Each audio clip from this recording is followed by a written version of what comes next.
ആദം നബി അലൈഹിസ്സലാത്തു വസ്സലാം വന്നത് ഇന്ത്യയിലേക്കാണ്. ഇന്ത്യയിൽ വന്ന് 300 വർഷം ആദം നബി അല്ലാഹുവിനോട് തൗബ ചെയ്ത് കരഞ്ഞു, അല്ലാഹുവേ റബ്ബനാ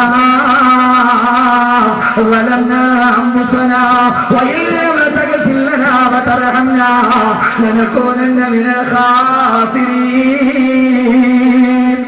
അല്ലാഹുവേ റബ്ബനാ വലന്നാ അൻഫുസനാ,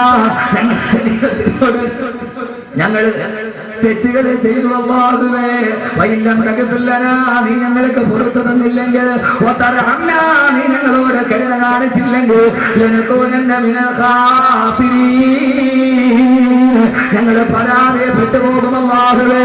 100 വർഷം ആദം നബി നിന്ന് കരഞ്ഞു, 100 വർഷം ആദം നബി ഇരുന്ന് കരഞ്ഞു, 100 വർഷം ആദം നബി കിടന്ന് കരഞ്ഞു.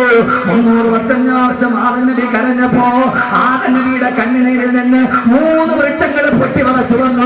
1 ഊത് മരം, 2 സന്തരു ചന്ദനം, 3 ഇഞ്ചി. ഈ 3 ചെടികൾ ആദം നബിയുടെ കണ്ണുനീര് വീണ സ്ഥലത്ത് നിന്നാണ് പൊട്ടി വളച്ചത്. ലോകത്തിലെ ഏറ്റവും നല്ല ഊത് കിട്ടുന്നത്, ലോകത്തിലെ ഏറ്റവും നല്ല ഊത് കിട്ടുന്നത് ആദം നബി 300 വർഷം കരഞ്ഞു, കണ്ണുനീര് വീണ സ്ഥലത്ത് 3 സസ്യങ്ങൾ പൊട്ടിമുളച്ചു വന്നു. ആദം നബിയുടെ കണ്ണുനീര് വീണ സ്ഥലത്ത് 1 ഊത്. ലോകത്തിലെ ഏറ്റവും വലിയ ഊത് കിട്ടും, നല്ല ഊത് കിട്ടുന്നത് ഇന്ത്യയിൽ. ലോകത്തിലെ ഏറ്റവും നല്ല 2 ചന്ദനം, ഏറ്റവും നല്ല ചന്ദനം ഇന്ത്യയിലേത്. ലോകത്തിലെ ഏറ്റവും നല്ല ഇഞ്ചി ഇന്ത്യയിലേത്. അപ്പൊ ആദം നബി കരഞ്ഞത് സമ്മതിച്ചല്ലോ. അപ്പൊ ആദം നബി കരഞ്ഞത് ഇന്ത്യയിൽ.